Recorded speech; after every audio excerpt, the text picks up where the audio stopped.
Assalamualaikum dan salam sejahtera. Hari ini saya dan rakan-rakan akan membentangkan tentang pembentangan tugasan 2 yang menekankan tentang program latihan kecergasan fizikal. Aktiviti yang kami pilih dalam acara balapan ialah larian pecut.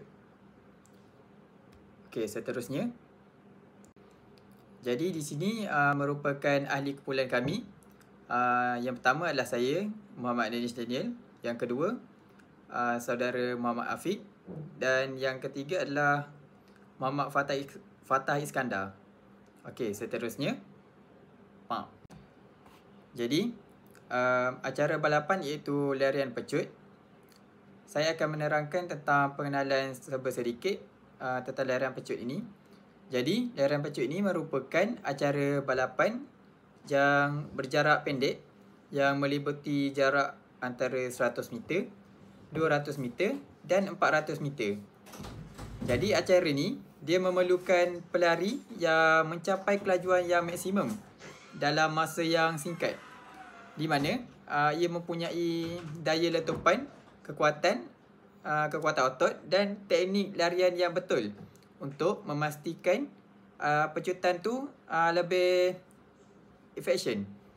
Jadi program latihan ni kita jalankan untuk bertujuan untuk meningkatkan prestasi pelari tersebut melalui latihan fizikal yang sistematik, terancang dan berfokus kepada aspek yang penting dalam kecergasan fizikal ni.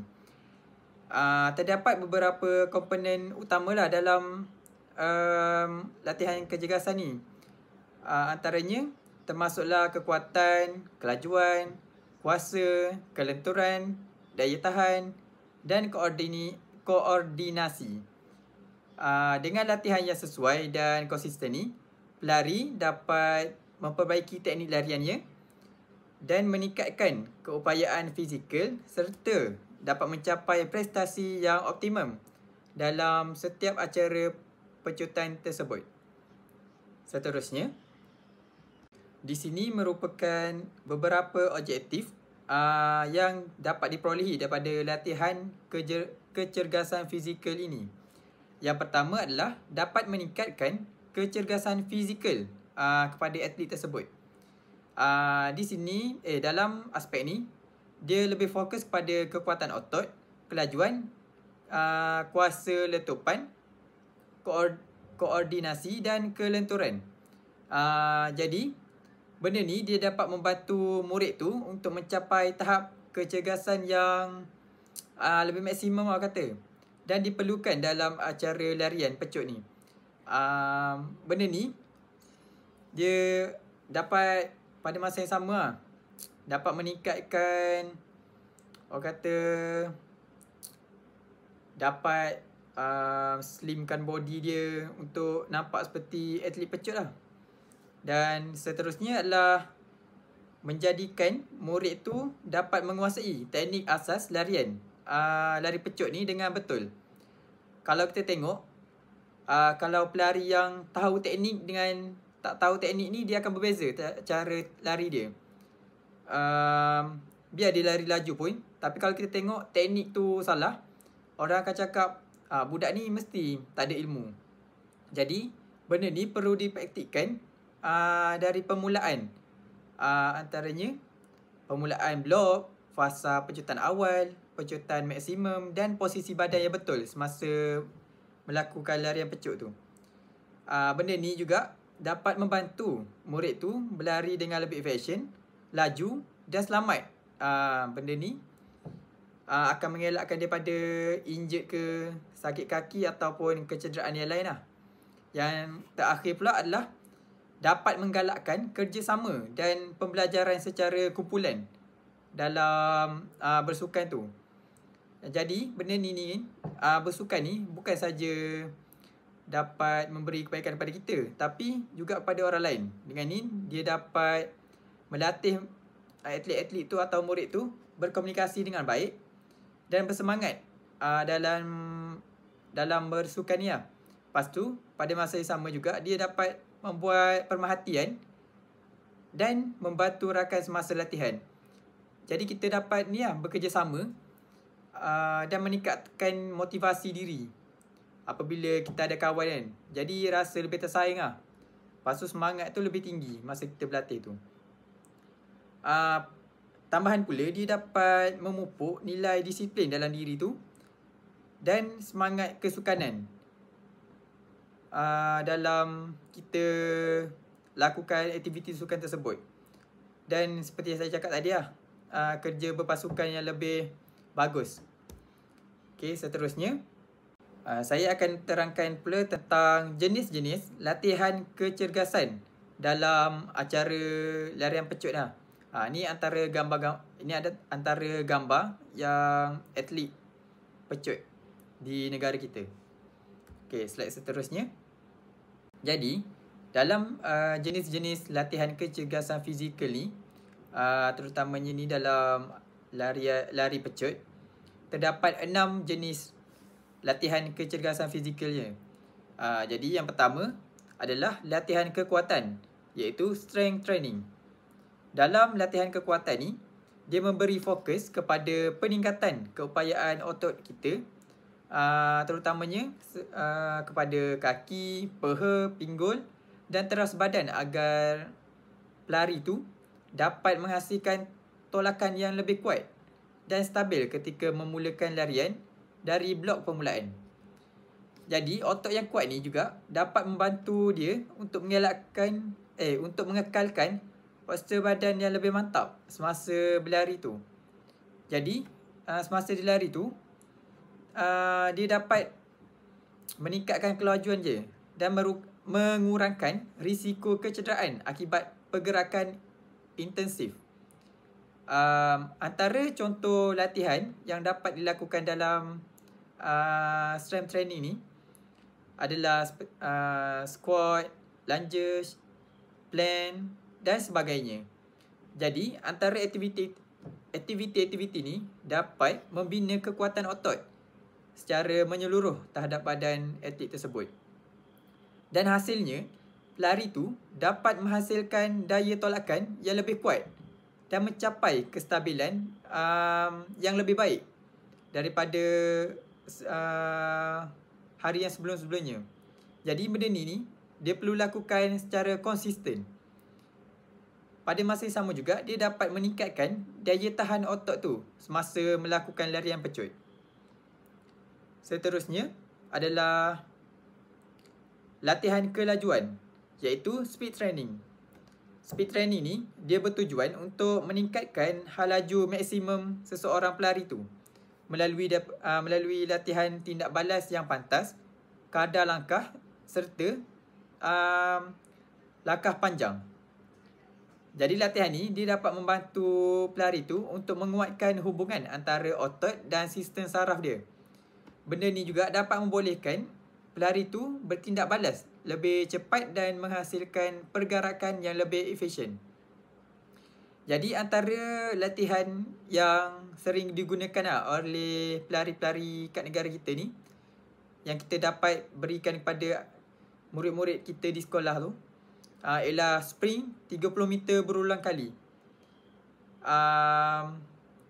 Benda ni dapat dilakukan untuk menaiki bukit. Larian pecut juga 60 meter dari kedudukan duduk dan interval sprint.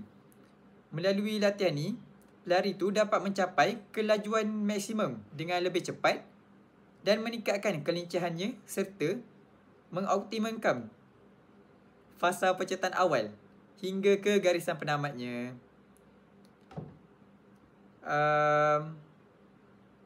Seterusnya, latihan yang ketiga pula adalah latihan daya tahan.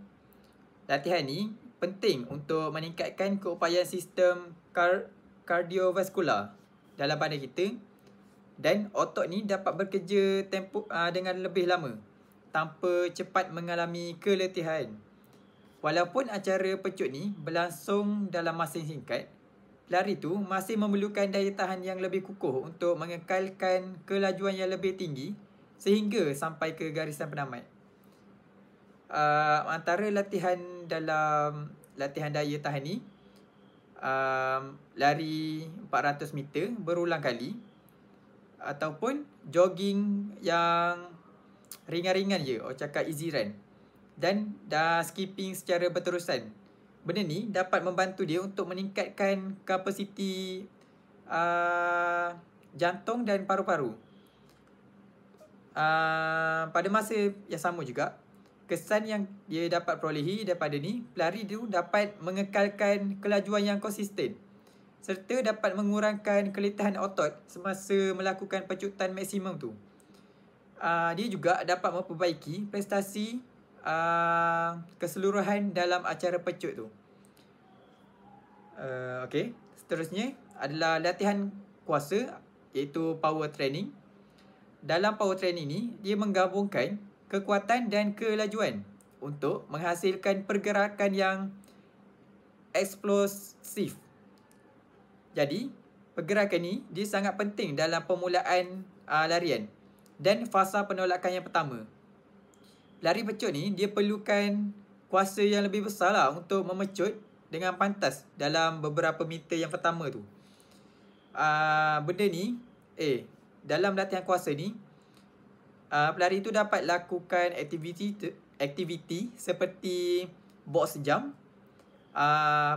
plyometric sprint ataupun lontaran bola ubat. Benda ni dapat meningkatkan keupayaan otot pelari tu dengan menghasilkan tenaga secara mendadak. Pelari yang menjalankan latihan kuasa ni akan mampu melakukan tolakan lebih bertenaga, permulaan lebih cepat dan mencapai kelajuan yang lebih, orang kata yang lebih tinggi lah, dan lebih efisien. Okey, slide seterusnya. Okey, ini adalah dua lagi jenis latihan kecergasan fizikal ni. Yang kelima adalah latihan kelenturan, flexibility training. Jadi kelenturan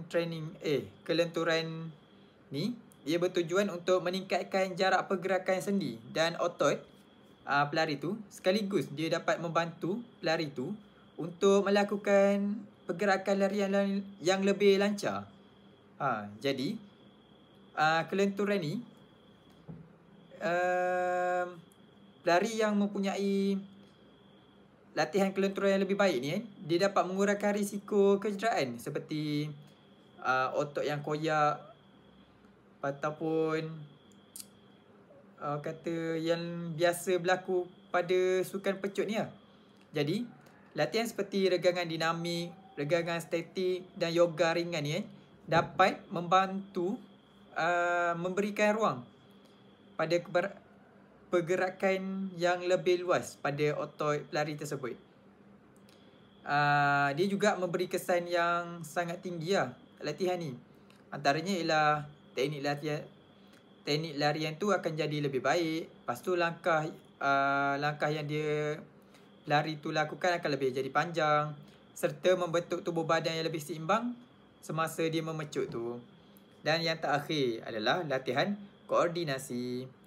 Latihan ni pula dia membantu untuk menyelaraskan pergerakan otot, deria dan keseimbangan badan secara serentak untuk menghasilkan larian yang lebih stabil dan konsisten. Aktiviti ni seperti high knee ataupun side to side ni, dia dapat melatih kawalan tubuh dengan pergerakan serta ayunan tangan yang kaki yang betul lah. Tak adalah yang lari-lari macam robot ke apa semua. Jadi melalui latihan ni kan, pelari tu dapat mengekalkan tempo larian yang lebih mantap, orang kata. Lepas tu dia juga akan meningkatkan kecekapan pergerakan pelari tu serta memastikan setiap langkah dan ayunan tangan tu bergerak secara harmoni dan menghasilkan kelajuan yang optimum dan dapat meningkatkan prestasi ke arah yang lebih baik. Okey, slide seterusnya. Slide seterusnya kita akan teruskan kepada latihan kecergasan secara berkumpulan. Di sini kita dapat tengok orang cakap gambar kita tengah berlatih secara berkumpulan dengan kawan-kawan ke untuk orang kata meningkatkan motivasi kita, macam tu. Jadi di sini saya berikan 6 aktiviti latihan kecergasan secara berkumpulan. Kita dapat tengok yang pertama adalah latihan interval berkumpulan. Jadi kita dapat bahagikan murid tu kepada beberapa kumpulan kecil, iaitu 4 hingga 6 orang. Jadi dalam setiap kumpulan tu kita dapat lakukan sprint jarak pendek 30 hingga 50 meter secara bergila-gila. Dalam setiap kumpulan tu, ahli lain menunggu giliran sambil memberi sokongan kepada pemerhatian. Contohnya grup pertama ni lari, lepas tu yang kumpulan lain ni dapat perhati dan beri semangat. Jadi kalau dapat kesalahan, mereka dapat bersaling tegur dapat tegur-menegur. Kalau dia salah, yang ni tegur, macam tu. Benda ni dapat membantu meningkatkan kelajuan, kuasa kaki dan konsisten dalam larian pecut mereka tu. Dan pada masa yang sama, yang seperti saya cakap tadi, dapat membina kerjasama melalui saling memberi semangat dan maklum balas terhadap apa yang mereka perhatikan tu. Yang kedua adalah latihan lari berganti-ganti. Latihan ni bagus dilakukan dalam kumpulan juga, di mana kumpulan berlatih cara memecut jarak pendek dengan penggantian giliran cepat. Benda ni dia fokuskan pada permulaan blok, pecutan awal dan kemasukan zon pecutan. Aktiviti ni sangat menyeronok kalau kita buat ramai-ramai dalam kumpulan ni, kerana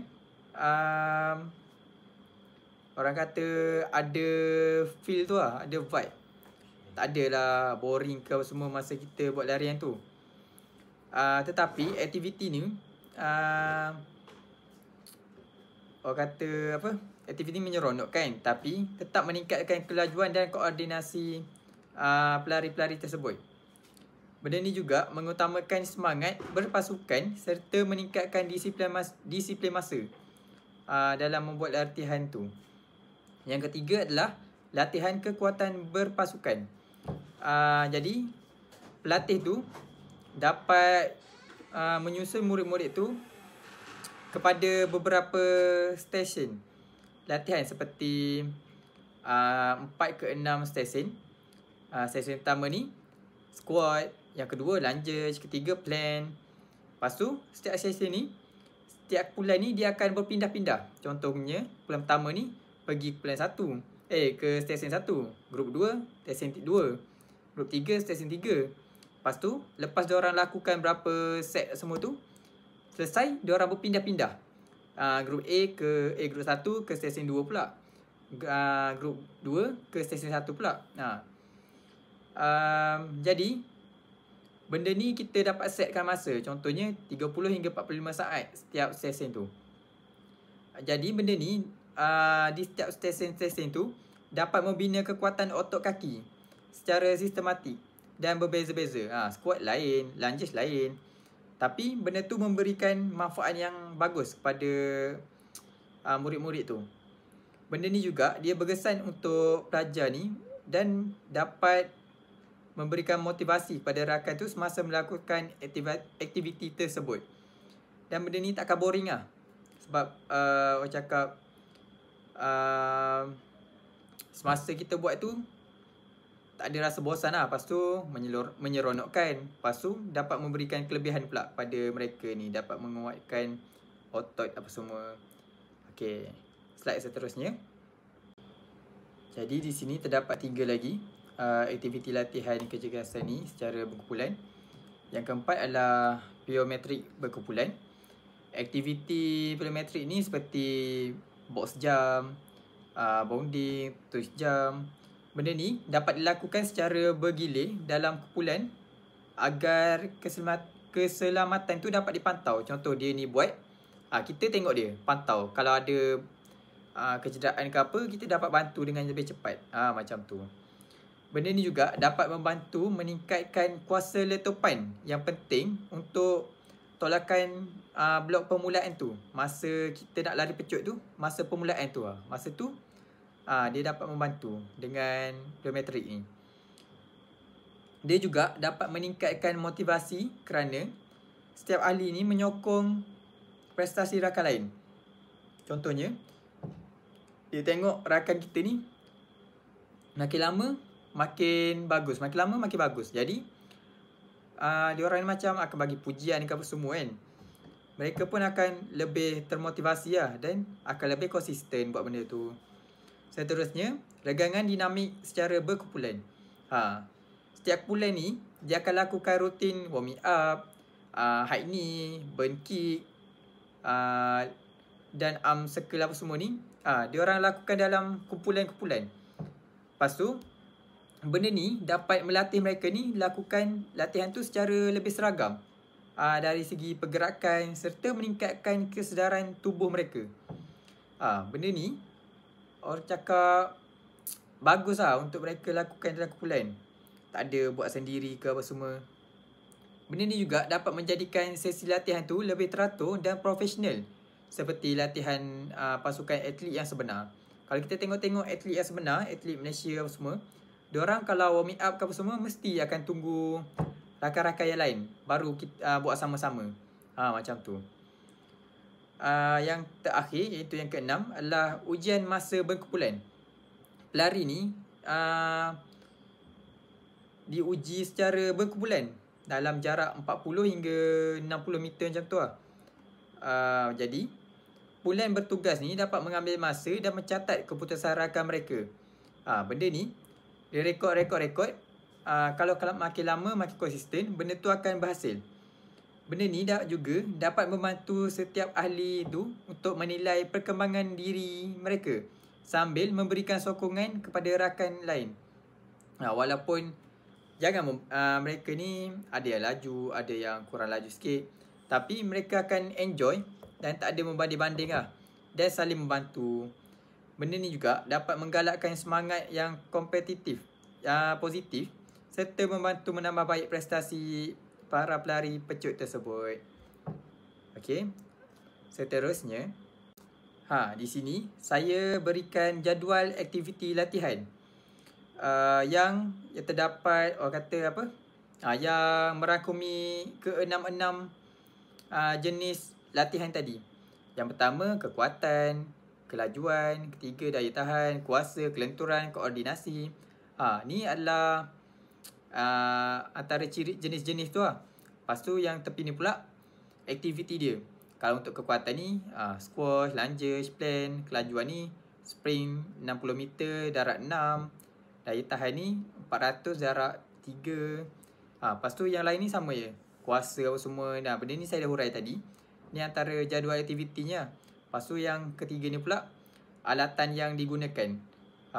Macam kelenturan dia guna tikar yang getah tu kan. Dia dapat lakukan regangan dinamik dan statik tu tanpa licin ke apa semua. Lepas tu sprint ni dia guna con dengan stopwatch sebab kita nak record masa tu apa semua kan. Lepas tu ada con daripada permulaan hingga akhir tu apa semua. Jadi jadual ni antara alatan yang dapat dapat digunakan lah oleh pelatih tu. Okey, seterusnya. Coming around to me, them gyal roll out them eyes. Go down there, why not go down there? Go down there, why not go down there? Go down there, why not go down there? Go down there. Wine pan your good, make sweat a drip off of me body, yeah. Oh, you full of chatter, you can. Okay, terima kasih Danish Daniel atas pembentangan dan video yang amat menarik. Okay, seterusnya saya Muhammad Afiq bin Azaki akan membentangkan tentang periodisasi. Assalamualaikum dan salam sejahtera kepada Syarah dan rakan-rakan saya. Hari ini saya akan membentangkan tentang satu program latihan larian pecut yang disusun secara sistematik menggunakan konsep periodisasi. Periodisasi ialah satu kaedah merancang latihan berdasarkan pembahagian masa kepada beberapa fasa tertentu dengan tujuan utama untuk meningkatkan prestasi atlet secara progresif dan terkawal. Kaedah ini bukan sahaja memastikan atlet mencapai prestasi puncak pada masa yang tepat, tetapi ia juga untuk mengelakkan risiko kecederaan dan keletihan melampau. Dalam sukan larian pecut, aspek fizikal seperti kekuatan, kelajuan, kuasa, ketahanan anaerob dan kelenturan sangat penting. Namun, latihan ini tidak boleh dijalankan secara rawak. Ia perlu disusun mengikut prinsip sains sukan, termasuklah pengurusan beban latihan, intensiti dan pemulihan. Oleh itu, saya telah menyusun satu program latihan yang dibahagikan kepada 3 fasa. Fasa persediaan, fasa pertandingan dan fasa transisi. Ketiga-tiga ini meliputi 10 minggu latihan yang dirancang untuk meningkatkan prestasi atlet secara menyeluruh. Saya akan menerangkan setiap fasa dengan lebih mendalam dari segi objektif, jenis latihan, intensiti, volume serta rasional latihannya. Okay, next. Fasa pertama program ini adalah fasa persediaan yang berlangsung dari minggu 1 hingga minggu ke-4. Fasa ini merupakan asas kepada keseluruhan program. Tanpa asas yang kukuh, atlet berisiko mengalami kecederaan atau tidak mencapai peningkatan prestasi yang diharapkan. Dalam fasa ini, fokus utama adalah pada pembangunan kecergasan umum dan kecergasan khusus atlet. Jenis latihan utama untuk fasa persediaan ialah latihan kekuatan, terutamanya kekuatan otot kaki, pinggul, teras dan bahu. Fosil kekuatan sangat penting untuk menghasilkan daya tolakan yang kuat ketika permulaan dan pecutan. Latihan seperti squat, lunges dan deadlift digunakan untuk menguatkan kumpulan otot ini. Seterusnya ialah latihan teknik pecutan. Teknik yang baik membantu meningkatkan kecekapan pergerakan, mengurangkan pembaziran tenaga dan memperbaiki mekanik langkah. Dalam fasa ini, atlet menjalankan latihan seperti A-skip, B-skip, high knee, butt kick dan teknik ayunan lengan. Seterusnya ialah latihan kuasa. Latihan ini digunakan untuk meningkatkan daya letupan otot. Aktiviti seperti plyometric jump, bounding dan hill sprint membantu atlet menghasilkan kuasa besar dalam masa yang singkat. Seterusnya ialah latihan ketahanan anaerob. Dalam larian pecut, sistem tenaga anaerob laktik sangat dominan. Oleh itu, latihan seperti 6 kali 150 meter sprint pada intensiti sederhana membantu meningkatkan toleransi terhadap asid laktik. Ini adalah contoh drill untuk lari pecut. Pertama ialah ins dan outs, block starts, 3 drill kayu dan drill pecutan berterusan. Jadi ini adalah contoh untuk latihan dalam fasa persediaan. Dari segi intensiti, latihan dijalankan pada 70 hingga 80%, manakala volume latihan lebih tinggi iaitu antara 4 hingga 6 set dengan 6 hingga 8 kali ulangan bergantung kepada jenis latihan. Untuk rehat antara set ialah 1 hingga 2 minit bagi menggalakkan adaptasi fisiologi. Rasional fasa ini ialah memastikan atlet mempunyai kapasiti fizikal yang kukuh sebelum memasuki fasa yang lebih intensif. Ia juga membantu memperbaiki biomekanik larian, meningkatkan ekonomi langkah dan menstabilkan tubuh untuk menghadapi beban latihan yang berat. Ini adalah pengiraan kadar nadi semasa latihan menggunakan formula Karpvonen. Kadar nadi maksimum ialah 200, manakala kadar nadi rehat ialah 72. Jadi, individu atau atlet tersebut perlulah mencapai 161.6 nadi semasa latihan untuk mencapai potensi yang lebih, untuk mencapai latihan yang lebih maksimum. Ini adalah jadual latihan harian bagi setiap hari, kecuali hari Sabtu dan hari Ahad. Hari tersebut adalah untuk rehat dan senaman yang ringan. Hari Isnin itu latihan kekuatan kaki dan reteknik. Fokusnya adalah kekuatan umum dan asas teknik. Volumenya adalah 4 set kali dengan 8 hingga 10 ulangan, tambah 4 drill kali dengan 20 meter lari. Selasa ialah sprint teknik, iaitu A skip, B skip dan high knee. Fokus untuk latihan ini ialah koordinasi dan kadar langkah. Volume latihan ini ialah 6 drill kali 30 meter. Untuk hari Rabu pula, aktivitinya ialah plyometrik, iaitu bounding dan box jump. Fokus latihannya ialah untuk kekuatan eksplosif semasa pecutan. Volume latihannya ialah 4 set darab dengan 6 kali ulangan untuk setiap latihan. Pada hari Khamis pula ialah aktiviti 6 kali 150 sprint. Fokus latihannya ialah untuk ketahanan anaerob. Volumenya adalah 6 kali 150 meter. Jadi pada hari Jumaat ialah core training dan stretching. Fokus latihannya adalah untuk sebagai thrust dan flexibility. Volume latihannya ialah 3 set darab dengan 12 ulangan dan stretching dalam 10 minit. Okay, next. Fasa kedua ialah fasa pertandingan. Fasa pertandingan berlangsung dari minggu 5 hingga minggu ke-8. Fasa ini adalah bahagian yang paling intensif dalam program latihan kerana matlamat utama ialah untuk mencapai tahap prestasi maksimum seseorang atlet tersebut. Okay, next, dalam fasa ini latihan ditumpukan kepada peningkatan kelajuan maksimum. Latihan pecut jarak pendek antara 0 hingga 30 meter dilakukan pada 95% hingga 100% kelajuan maksimum.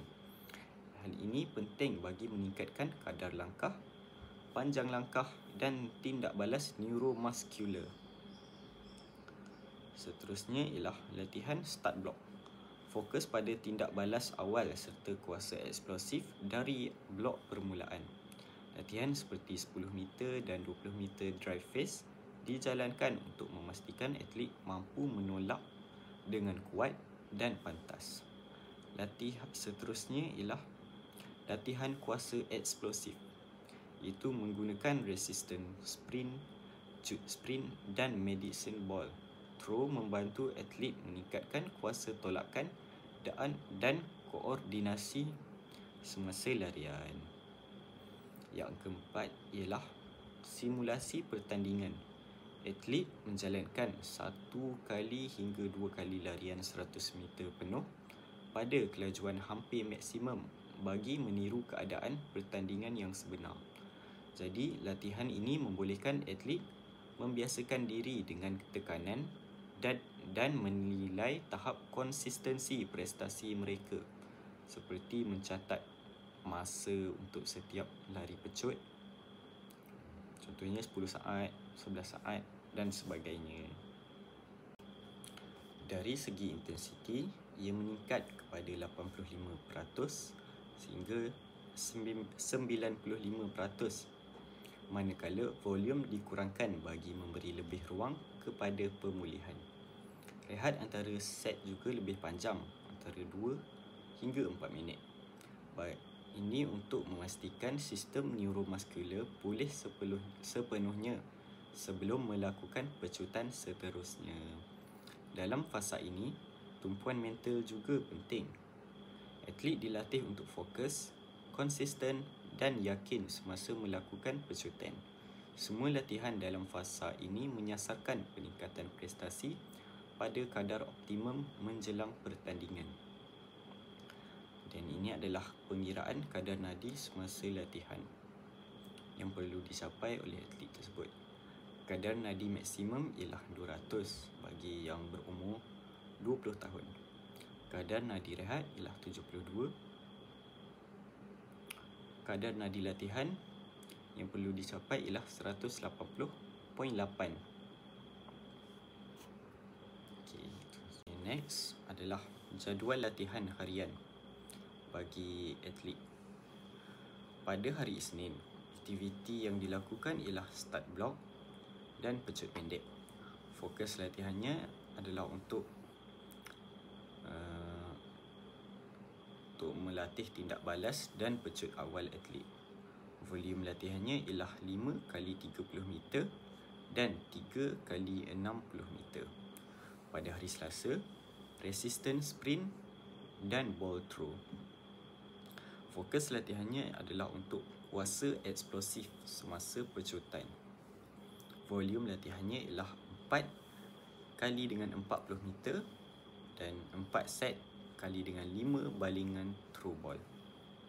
Okey, seterusnya ialah hari Rabu. Aktivitinya ialah sprint utama 80 sehingga 100 meter. Fokus latihannya adalah untuk mencapai kelajuan maksimum semasa pecutan, semasa larian. Volume latihannya ialah 3 darab 40 hingga 100 meter. Pada hari Khamis, aktivitinya adalah teknik pecut.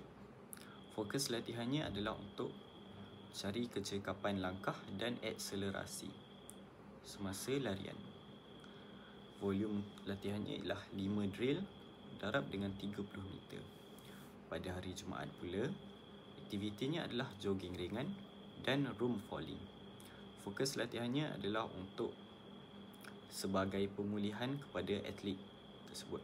Volume latihannya adalah 10 hingga 15 minit jogging ringan. Fasa terakhir ialah fasa transisi, iaitu antara minggu 9 hingga minggu 10. Fasa ini sering dipandang ringan, tetapi sebenarnya sangat penting dalam memastikan atlet tidak mengalami keletihan kronik, tekanan berlebihan atau kecederaan jangka panjang. Dalam fasa ini, objektif utama ialah pemulihan aktif. Pelbagai aktiviti intensiti rendah dijalankan untuk mengekalkan kecergasan tanpa memberi tekanan berlebihan kepada tubuh. Okey. Jenis latihan utama dalam fasa transisi ialah aktiviti aerobik ringan. Contohnya jogging perlahan, berbasikal dan berenang. Semua aktiviti ini membantu meningkatkan aliran darah ke otot untuk mempercepatkan pemulihan. Yang kedua ialah regangan dan mobiliti. Latihan seperti yoga, static stretching dan dynamic stretching membantu mengekalkan kelenturan serta mengurangkan kekejangan otot. Yang ketiga ialah latihan koordinasi ringan. Ladder drill, cone shuffle dan footwork ringan digunakan untuk mengekalkan tahap koordinasi asas tanpa tekanan yang tinggi. Akhir sekali ialah aktiviti rekreasi. Atlet digalakkan melakukan aktiviti menyeronokkan yang tidak menekan sistem badan, seperti hiking santai atau permainan ringan. Okey, seterusnya, dalam fasa transisi ini, intensiti dia dikurangkan kepada 50 hingga 70%, manakala volume latihan juga rendah. Jadi, fasa ini membantu mengembalikan kesegaran mental atlet, mengurangkan tekanan dan menyediakan mereka untuk memulakan kembali kitaran yang baru. Jadi, rasionalnya adalah untuk pemulihan yang mencukupi yang dapat mengelakkan burnout, menguatkan sistem imun, mengurangkan risiko kecederaan dan memastikan prestasi jangka panjang dapat dikekalkan. Jadi untuk pengiraan nadi semasa fasa transisi ini adalah kadar nadi maksimum 220 tolak dengan umur kita, contohnya 20. Jadi kadar nadi maksimum adalah 200, manakala kadar nadi rehat ialah 72.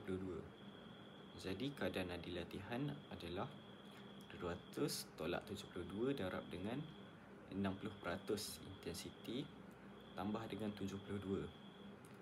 Jadi hasilnya adalah 148.8 adalah nadi maksimum untuk fasa ini.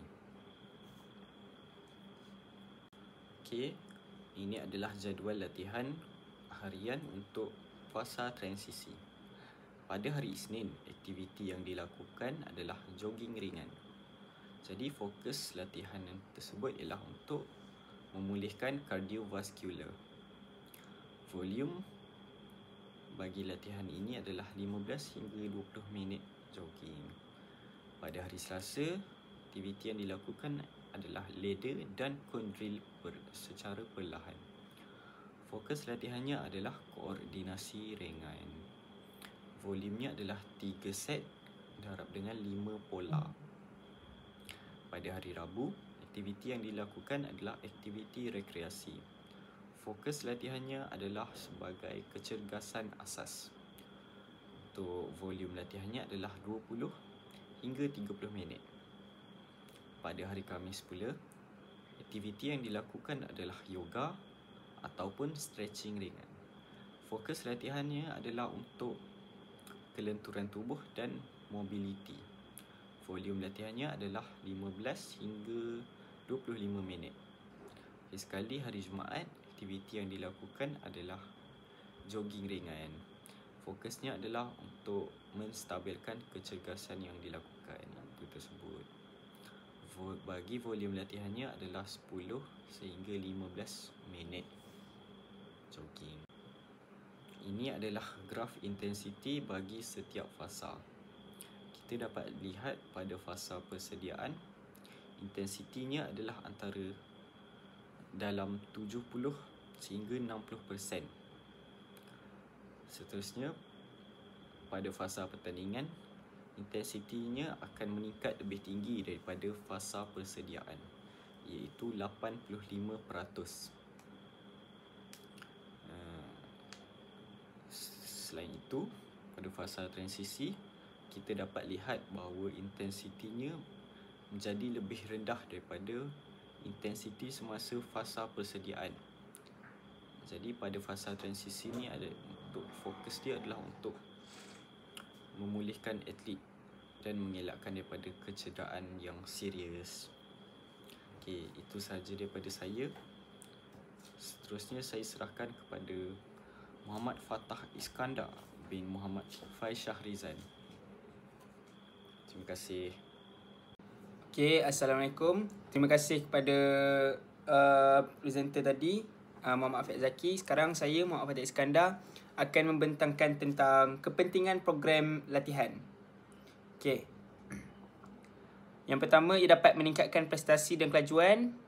Lepas tu kita ada kat sini, pelari menguasai teknik blok permulaan dan pelepasan, mengurangkan risiko kecederaan melalui latihan kelenturan, membentuk disiplin, fokus dan kerja pasukan, dan akhir sekali menggunakan teknologi seperti stopwatch digital, video analisis dan aplikasi latihan untuk menilai prestasi.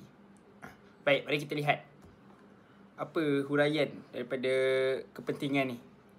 Program latihan ni kan, dia sangatlah penting kerana benda ni bukan sekadar untuk meningkatkan kelajuan semata-mata, tapi juga untuk membina kekuatan, kuasa, koordinasi dan ketahanan atlet secara menyeluruh. Dalam lari pecut ni, setiap saat sangat menentukan. Dari saat pistol permulaan dibunyikan, atlet ni dia kena mempunyai daya tolakan yang optimum pada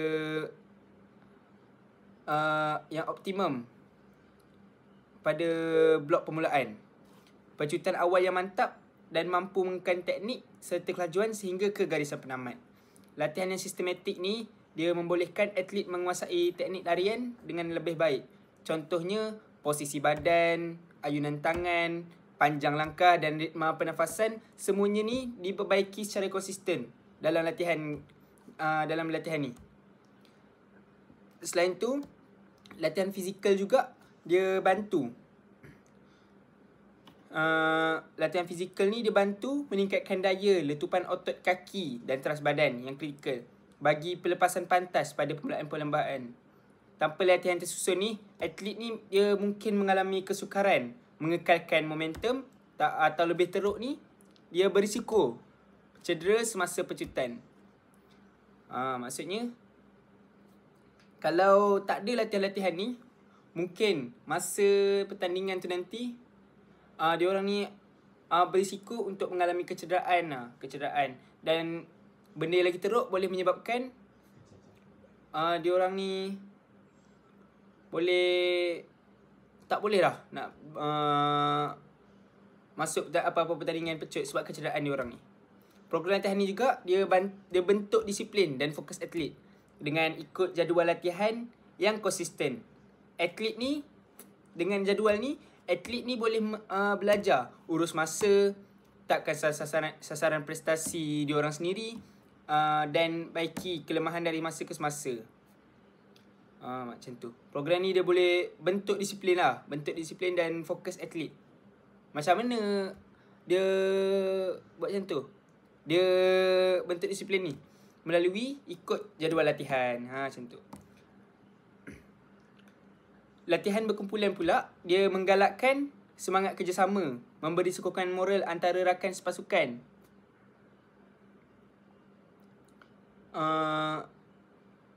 Rakan sepasukan. Lepas tu boleh menanam semangat kesukanan dan kompetitif yang sihat. Jadi kepentingan program ini bukan hanya kepada fizikal, tetapi juga pembentukan mental, emosi dan sikap profesional seorang atlet. Macam tu. Okay, next slide. Okay, seterusnya kita sambung kepada keselamatan semasa latihan. Okay, kita ambil kita masuk kepada apa tadi? Keselamatan dan etika semasa latihan. Okey, kita tengok persatu. Lakukan pemanasan badan sekurang-kurangnya 10 hingga 15 minit sebelum memulakan latihan. Pertama sekali, pemanasan badan ni sangat penting sebelum memulakan latihan pecut. Atlet ni dia kena fokus pada otot-otot utama yang terlibat macam kaki, teras badan dan bahu. Contohnya, latihan macam lunges dynamic, high knees dan butt kick, dia membantu otot menjadi lebih fleksibel dan bersedia untuk tekanan maksimum semasa sprint. Pemanasan yang betul bukan saja dapat meningkatkan prestasi, tapi juga dia dapat kurangkan risiko kecederaan otot. Lepas tu, untuk keselamatan, poin 2, kita ada pastikan kawasan latihan bebas daripada halangan atau permukaan licin. Kedua, keselamatan kawasan latihan ni dia sangat kritikal. Atlet ni dia kena pastikan trek atau padang latihan ni rata. Lepas tu dia kena bebas daripada halangan macam batu, lubang ataupun permukaan yang basah. Kawasan yang tak selamat ni dia boleh menyebabkan atlet tergelincir atau terselioh. Lepas tu boleh bagi kesan serius lah, terutama semasa melakukan pecutan yang maksimum. Lepas tu atlet ni dia perlu pakai kasut sukan yang sesuai bagi mengelakkan kecederaan kaki dan buku lali. Pemilihan kasut yang sesuai ni mainkan peranan yang sangat penting. Kenapa? Kasut lari yang ringan dan pemain cekaman baik dia bantu atlet mengekalkan keseimbangan dan dapat kurangkan tekanan pada buku lali dan tapak kaki. Kasut yang haus atau tak sesuai boleh tingkatkan risiko kecederaan. Jadi atlet ni dia kena sentiasa memastikan kasut berada dalam keadaan baik. Lepas tu, poin 4 kita ada kawal intensiti latihan mengikut kemampuan atlet untuk mencegah kecederaan otot. Intensiti latihan ni dia kenalah dikawal dengan betul. Atlet ni dia tak boleh terus melakukan sprint maksimum tanpa persiapan atau latihan progresif.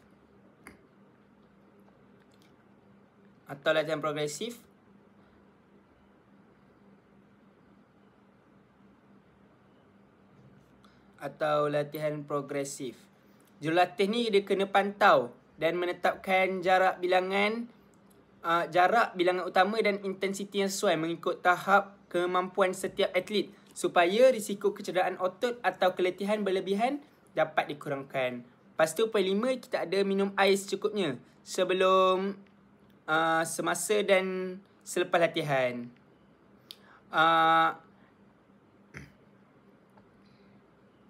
Sebelum, semasa dan selepas latihan.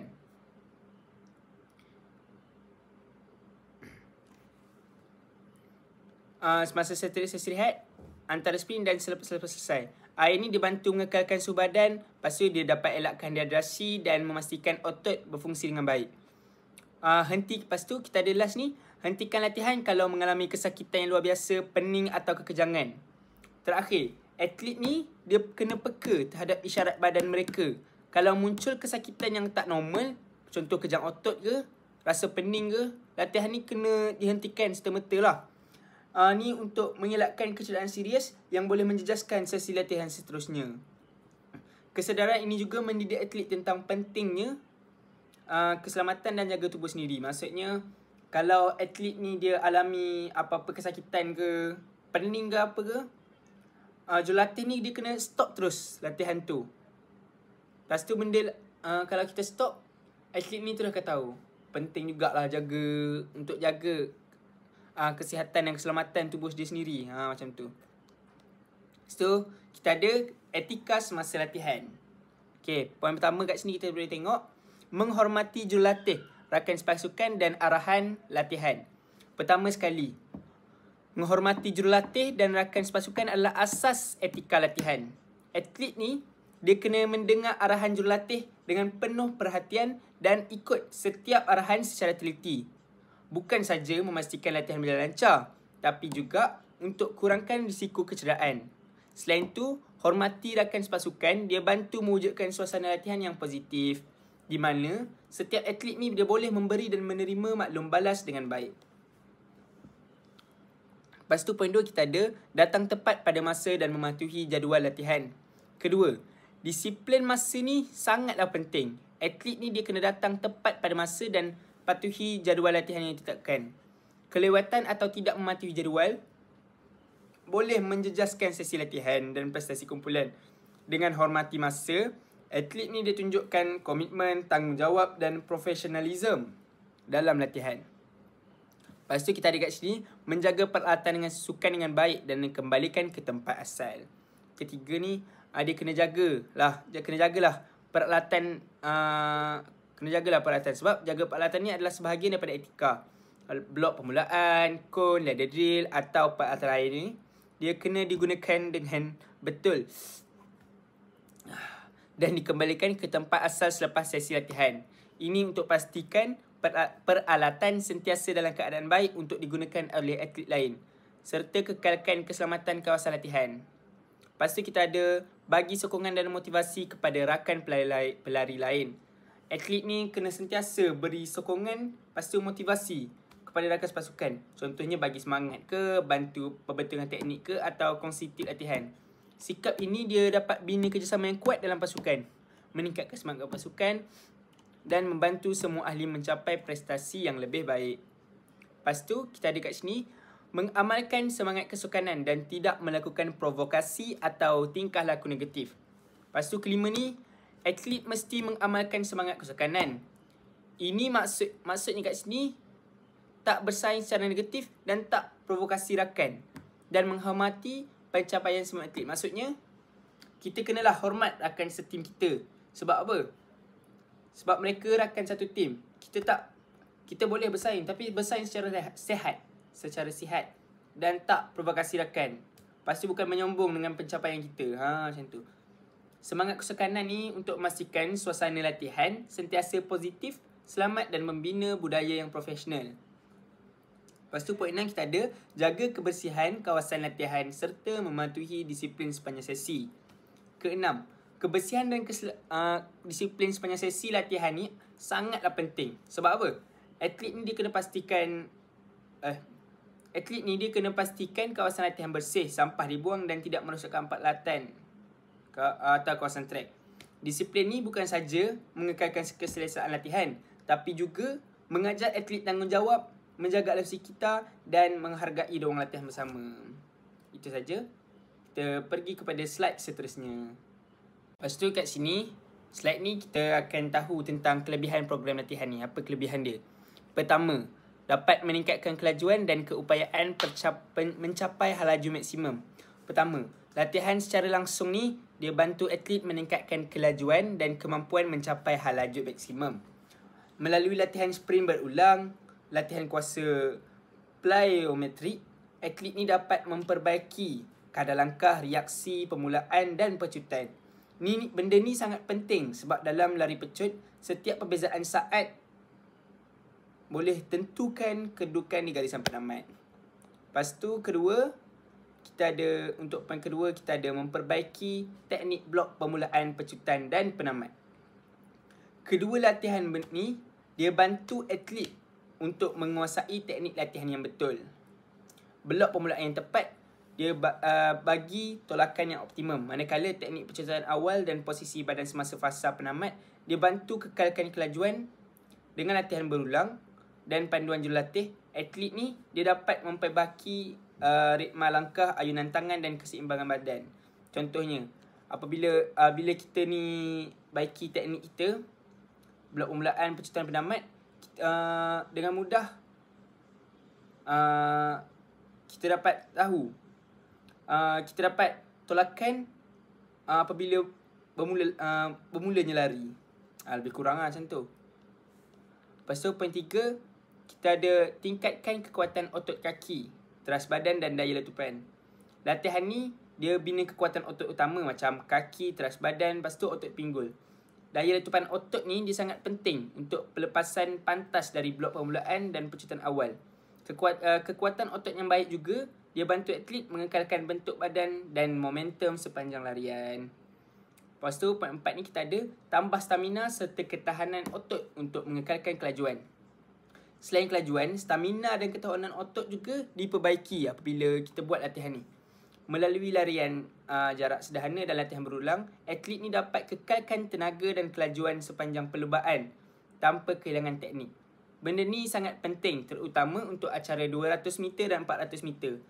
Di mana pengekalan kelajuan dan kekuatan sepanjang perlombaan menentukan prestasi akhir. Lepas tu kita ada mengurangkan risiko kecederaan melalui latihan kelenturan dan pemanasan badan. Kelima, latihan kelenturan dan pemanasan badan ni dia bantu kita untuk mengurangkan risiko kecederaan. Regangan dinamik sebelum latihan dan regangan statik selepas latihan memastikan otot fleksibel dan bersedia untuk tekanan maksimum. Benda ni dibantu mengelakkan kecederaan biasa macam terseliuh ke hamstring ke atau ketegangan otot. Macam tu. Lepas tu kita ada bina disiplin, konsistensi dan motivasi atlet. Keenam, program latihan ini juga dia dapat membina disiplin dan motivasi. Dengan apabila kita ikut jadual latihan yang konsisten, atlet ni dia belajar untuk fokus patuhi arahan jurulatih dan berusaha mencapai sasaran prestasi. Disiplin ni juga dia ajar atlet untuk mengurus masa dan mengekalkan konsistensi dalam latihan. Maksudnya bila kita join latihan-latihan macam ni, kita dapat bina disiplin, konsistensi dan motivasi atlet. Contohnya, bila kita sentiasa ikut jadual dia, kita mesti akan secara automatik kita akan meningkatkan kedisiplinan diri dalam diri kita. Macam tu. Lebih kurang lah. Lepas tu kita ada membantu atlet memahami struktur latihan yang teratur dan berfasa. Program latihan berfasa ni dia bantu atlet memahami struktur latihan yang teratur. Dengan pembahagian fasa seperti persediaan, pertandingan dan transisi, atlet ni dia belajar macam mana untuk mengatur intensiti latihan, masa rehat dan pemulihan.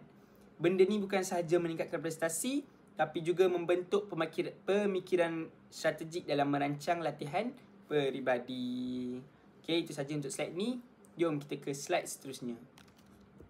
Okay, kita ke slide seterusnya. Kalau ada kelebihan ni, dia mesti ada kekurangan. Okay, jom kita tengok apa kekurangan dia. Yang pertama, menunjukkan memerlukan masa latihan yang konsisten dan panjang untuk melihat peningkatan.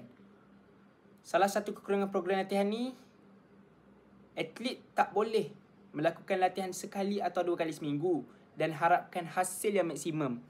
Benda ni dia memerlukan komitmen yang tinggi dan disiplin dalam diri atlet untuk hadir setiap sesi latihan.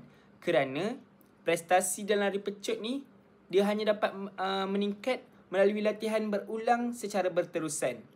Lepas tu, poin yang kedua, kita ada atlet ni boleh risiko kecederaan jika teknik tidak dipantau dengan betul. Risiko kecederaan adalah tinggi kalau kalau teknik atlet ni kita tak pantau dengan betul. Contohnya, kalau posisi badan atau sudut tolakan dari blok permulaan salah, benda ni boleh menyebabkan ketegangan pada otot hamstring, lutut atau pergelangan kaki. Oleh itu, pengawasan ke jurulatih ni sangat kritikal untuk memastikan setiap latihan ni dilakukan dengan teknik yang betul dan selamat. Lepas tu, poin ketiga ni, kita ada keperluan peralatan asas macam blok permulaan, stopwatch dan kod latihan. Program latihan ni dia memerlukan peralatan asas.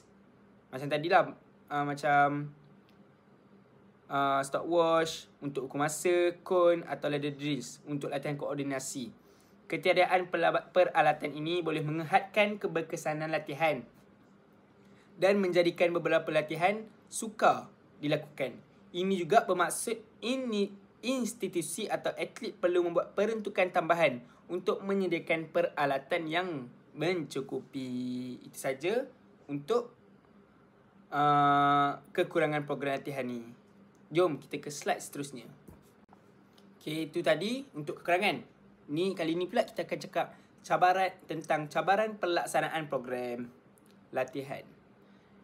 Poin pertama kita nampak dekat sini adalah atlet ni dia mudah mengalami keletihan otot kalau intensiti ni tidak dikawal. Pertama, salah satu cabaran utama ni adalah keletihan otot. Kalau intensiti latihan ni terlalu tinggi, tanpa rehat atau pengawalan progresif, atlet ni dia mudah mengalami otot letih atau tegang. Benda ni dia boleh menjejaskan prestasi latihan seterusnya dan meningkatkan risiko kecederaan. Oleh itu, jurulatih ni dia kena kawal jarak, bilangan ulangan dan tempoh rehat supaya setiap sesi latihan ni selamat dan berkesan. Poin yang kedua, kita ada tahap kecemasan menyebabkan jurang prestasi antara ahli kumpulan. Perbezaan tahap kecemasan antara ahli kumpulan ni dia boleh menjadi sebuah cabaran. Ada atlet yang lebih berpengalaman atau kuat fizikal, manakala ada juga yang baru bermula. Perbezaan ni dia boleh menyebabkan jurang prestasi semasa latihan berkumpulan dan kadang-kadang menjejaskan motivasi atlet yang lebih lemah. Jurulatih ni dia kena bijak membahagikan kumpulan atau menyesuaikan intensiti latihan mengikut tahap individu. Lepas tu, poin yang ketiga kita ada memerlukan pemantauan jurulatih atau guru bagi memastikan teknik betul. Pelaksanaan program ini, dia perlukan pemantauan jurulatih atau guru secara berterusan. Teknik yang salah masa sprint, blok permulaan atau latihan kuasa boleh menyebabkan kecederaan. Tanpa pengawasan, sukar untuk kita pastikan setiap atlet ni dia melakukan latihan dengan betul. Jadi, ketersediaan jurulatih yang cukup adalah sangat penting untuk keberkesanan dan keselamatan latihan. Lepas tu yang terakhir, kita ada faktor cuaca, hujan atau panas. Dia boleh ganggu sesi latihan luar. Faktor cuaca ni dia boleh menjadi cabaran besar sebab latihan luar ni dia terdedah kepada hujan lebat, panas terik atau keadaan track yang licin selepas hujan. Benda ni dia boleh mengganggu latihan, jadual latihan dan jejaskan keselamatan atlet. Oleh itu, perancangan alternatif macam latihan dalam dewan, treadmill atau penggunaan jadual fleksibel sangat diperlukan bagi memastikan program latihan ni dia berjalan dengan lancar. Maksudnya, program latihan ni juga dia boleh dia boleh terganggu apabila ada disebabkan cuaca-cuaca macam ni. Sebab kebanyakan sekolah atau institusi ni latihan diorang di luar. Jarang orang buat latihan dalam dewan. Macam tu. Itu saja untuk slide ni. Jom kita ke slide seterusnya. Okey, kita masuk kepada slide yang slide seterusnya. Okay. Kalau ada kekurangan, cabaran, mestilah ada cadangan penambahbaikan kan. Jom kita tengok poin pertama dia apa.